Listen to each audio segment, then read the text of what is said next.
Okay, this is a discussion of resolution in the context of the data analysis controlled assessment task. So what is resolution? Well, the resolution is something that's attached to a particular measuring instrument, and it's the smallest change in value that can be detected by using that instrument. So the simplest example here is that most rulers have a resolution of 1 millimeter, because the smallest division on the ruler is 1 millimeter. So you could measure a length, say, of 22 centimeters, and then you can measure a length of 22.1 centimeters, and the difference there is the 0.1 centimeters, which is the 1 millimeter. Okay, so the smallest scale division on this ruler here is 1 millimeter, so we say it has a resolution of 1 millimeter.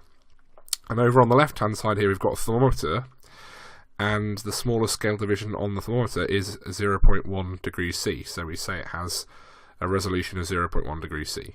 Okay, so slightly oddly, the smaller the division is, the higher the resolution is. Okay, so the smaller difference we can see, we say that an instrument that's got a high resolution can detect a smaller difference.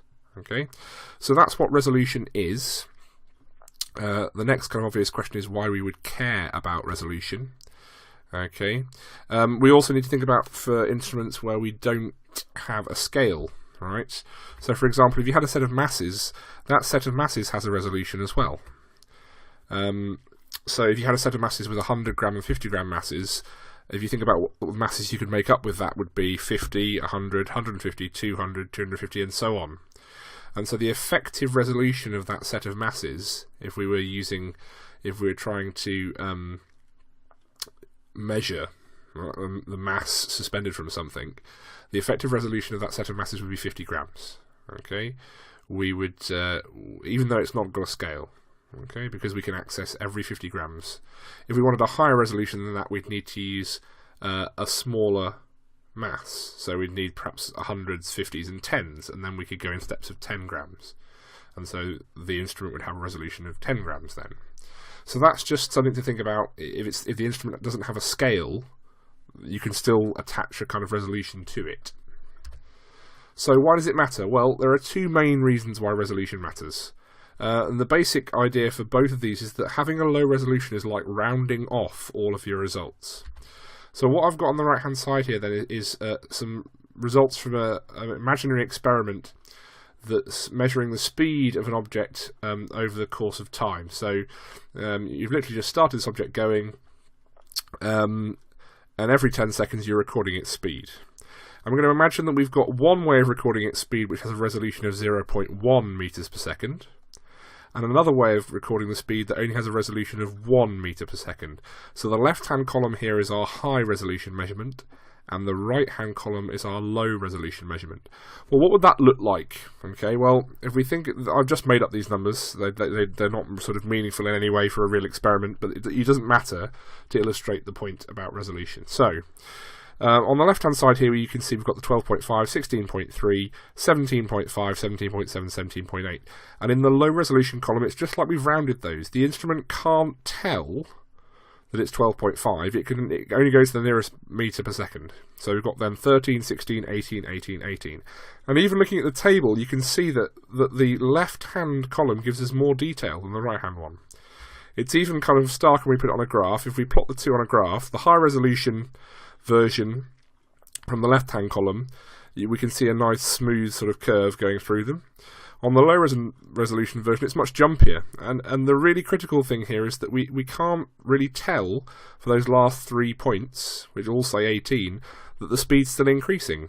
Right? So if you're describing the trend using the high resolution instrument, you'd have a different description than if you were using the low resolution instrument.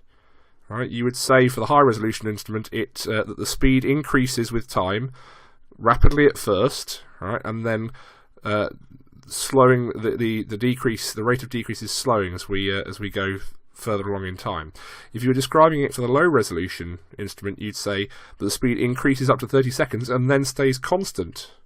Right, that's a different description, and the left-hand one is better because that's what's really happening.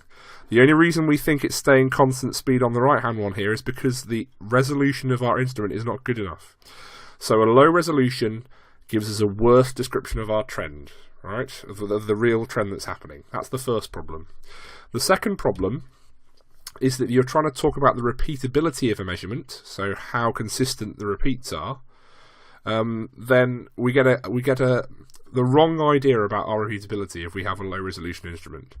Let me show you what I mean. So here's an example with thermometer with a resolution of 0.1 degrees C, and here's 4 repeat readings that are taken for one part of an experiment: 14.5, 15.4, 14.9, and 15.1. Now, if I asked you to comment on the repeatability of those, you'd probably say they're reasonably repeatable, but there's a bit of variation. All right, there's a spread of 0.9 degrees across the whole thing, from the lowest of 14.5 up to the highest of 15.4. So they're reasonably repeatable, but not perfect. If we took the same measurements with a thermometer with a resolution of 1 degree centigrade, what would they look like? Have a think about that for a second and see if you can work it out. Well, if we go with the rounding picture, they'd look like this: 15, 15, 15, 15.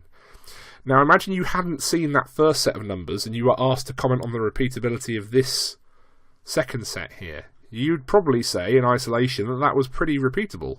They are identical, so the repeatability is perfect. Well, no.